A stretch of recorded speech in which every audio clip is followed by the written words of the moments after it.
నమస్తే. Welcome to our channel. ప్రముఖ ఆధ్యాత్మికవేత్త, ఆస్ట్రాలజర్ అనంత శర్మ గారు ఉన్నారు. వారితో మాట్లాడదాం. నమస్తే గురుగారు. నమస్తే అమ్మా. గురుగారు, అయితే చాలామంది అప్పుల బాధలతో, అప్పుల సమస్యలు చాలా వేధిస్తాయి. ఎంతవరకు దారితీస్తాయంటే ఆత్మహత్యలు చేసుకునే వరకు దారితీస్తాయి. అది ఏంటంటే వచ్చే రాబడికి వ్యయం ఎక్కువ ఉంటుంది. ఆ ఖర్చులు ఎక్కువ అయిపోతూ ఉంటాయి. వీళ్ళు బ్యాలెన్స్ చేసుకోలేరు. లేదు, కొన్ని పాపం వాళ్ళు అనుకోకుండానే అర్జెంట్‌గా ఏవో ఖర్చులొస్తాయి. చేయాల్సిన అవసరం వస్తుంది. అప్పులు చేయాల్సిన అవసరం ప్రతి ఒక్కళ్ళకి ఉంటుంది. కానీ కొంతమంది దాన్ని ఎలా బ్యాలెన్స్ చేసుకోవాలి అనే రీతిలో ఆలోచించుకుంటారు. కొంతమంది ఎంత ఆలోచించినా మన చేతుల్లో ఉండదు. కొన్ని కొన్ని భగవంతుడిని ఆరాధించడం వల్ల కూడా ఇలాంటి సమస్యల నుంచి బయటపడగలరు. సో, ఇటువంటి అప్పుల సమస్యలతో ఎక్కువ బాధపడి ఇంకా నాకు జీవితమే లేదు, ఆత్మహత్యే శరణ్యం అనుకునే వాళ్ళకి మీరు ఎటువంటి రెమెడీస్ చెప్తారు? అప్పుల బాధల నుంచి బయటికి రావాలి గురి. మీరు అడిగిన ప్రశ్న చాలా చక్కటిది. దేశకాల పరిస్థితిని బట్టి ఎక్కడ చూసినా ఆర్థిక ఇబ్బందులతో, అవును. అతి భయంకరంతో సమస్యలను సమస్య. ఎదుర్కొంటూ ఉండాలా, చావాలా, ఆత్మహత్యలు చేసుకోవాలా, హ్మ్. మనకొచ్చే సంపాదన ఎంత ఖర్చు.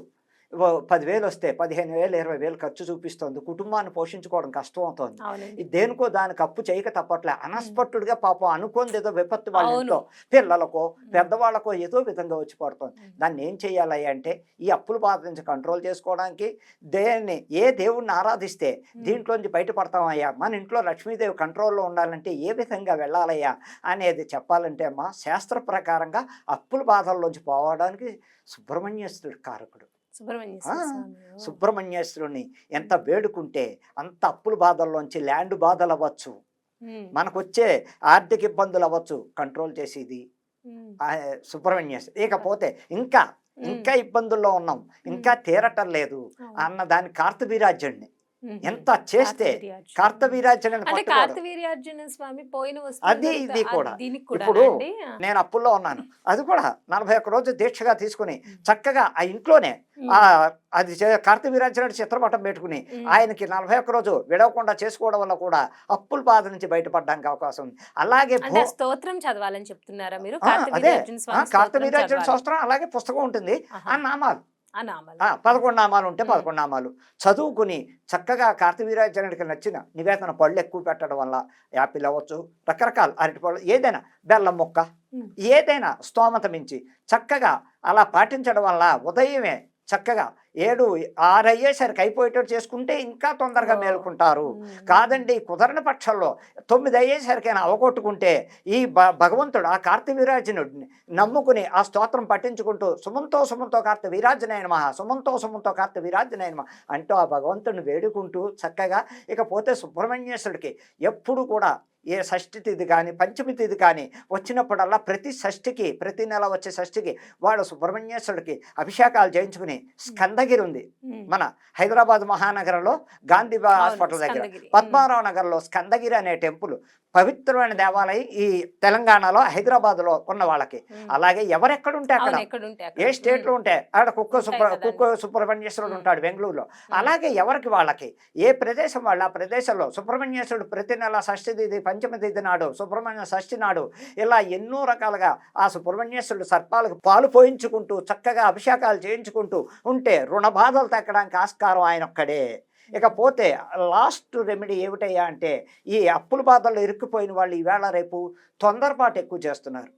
అయ్యో, అంటే ఎలా? ముందుగా అడుగు వెయ్యాలి, ఎందుకు అధైర్యపడాలి, భగవంతుడు ఉన్నాడు. ఆ! మనం ఇలా పిల్లల్ని ఆ! నడి ఆ! రోడ్డున పడేసి కరెక్ట్. వాళ్ళకి మనం ఆత్మహత్య చేసుకుంటే పిల్లల గతి ఏమిటని ఆలోచించకుండా ఆలోచించట్లేదు. అవును. క్షణకాల ఆవేశంలో పాపం అనాథులను చేస్తున్నారు కన్న పిల్లల్ని. అవును. వాళ్ళు ఎవరితో చెప్పుకోవాలి, ఎవరు హ్మ్. అన్నం పెడతారు. హ్మ్. అలాగే అమ్మ, అనేక రకాలుగా ఏ రకంగా చూసినా దేశకాల పరిస్థితి ఒత్తిళ్ళతో, హ్మ్. అప్పిచ్చిన వాడు ఒత్తిళ్ళతో రాత్రి పగలు అవును. ఇబ్బందులు పడి అన్నం తినాలా, అవును. బతకాలా, తెల్లారితే వాడు వస్తాడు నా ఇంటికి, అవును. ఏం సమాన్యపం. అది మానసికంగా చాలా వేదన కదా అండి మానసికంగా పాపం పాపం వాళ్ళకి. అవును. ఉద్యోగానికి హ్మ్. వెళ్ళలేక ఉద్యోగంలో కూడా కూర్చుని స్థిమితం లేకుండా ఇంటికొచ్చి ఆఫీసులో మాటలు పడుతూ అయోమయంలో ఉన్నప్పుడు అలా బాధలు పడుతూ ఇంటికొచ్చి, ఇంటికి రాగానే అప్పులోడు ఫోన్ చేయడమా, లేకపోతే ఇంటి దగ్గర కూర్చోవడమా, ఈ బాధలతో తల్లి.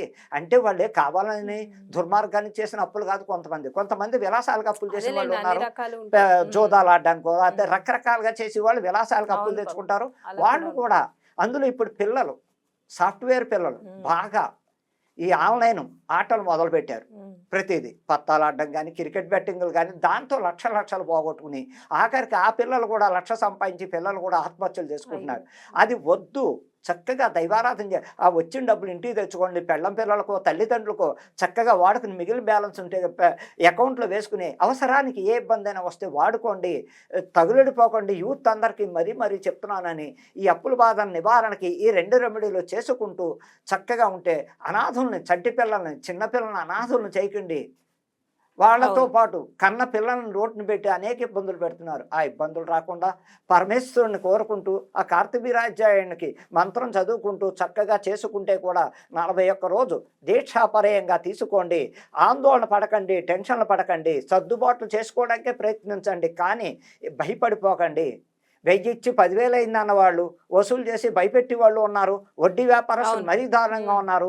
వాళ్ళు ఇవ్వడం ఇస్తారు, ఇచ్చిన దగ్గర నుంచి నీకెంత ఇచ్చానని అబద్ధాలు 10,000కి 20,000 30,000 వసూలు చేసి వీళ్ళ జీవితాలతో బెదిరింపులతో ఆ బెదిరింపులు భరించలేక పాపం అనేక రకాల ఇబ్బందులు పడుతూ వాళ్ళతోటి ఇంకా ఆఖరికి ఇది నిర్ణయం కాదు, ఇంక తెల్లారితే వాడు వస్తాడు, నేనేం పాపం రాత్రి ఊరేసు చచ్చిపోతున్నారు, లేకపోతే విషం తాగి చచ్చిపోతున్నారు. ఇవన్నీ తగ్గించండి. ధైర్యంగా ముందుకు దైవాన్ని నమ్ముకుని ఆ దేవుని ప్రార్థిస్తే తప్పకుండా అప్పుల బాధ నుంచి బయటపడతారని మనసావాచ కర్మణ అందరికీ చెప్తున్నాను. తొందరపాటు వద్దు, క్షణక ఆవేశాన్ని తగ్గించుకోండి, జాగ్రత్తగా ప్రవర్తించండి. అనవసరం అప్పులు చేయకండి.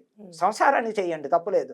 అనవసరంగా లగ్జరీ లైఫ్లకు అప్పులు చేసి జీవితాలు తగలేసుకోకండి. దానివల్ల వచ్చి కలిసి వచ్చేది లేదు, అప్పులే మిగులుతాయి. అది ప్రతి యూత్కి, సాఫ్ట్వేర్ ఇంజనీర్లకి, మామూలు ప్రభుత్వ ఉద్యోగులకి కూడా నేను చెప్పేది ఒకటి, అవసరం ఉంటే తప్పదు.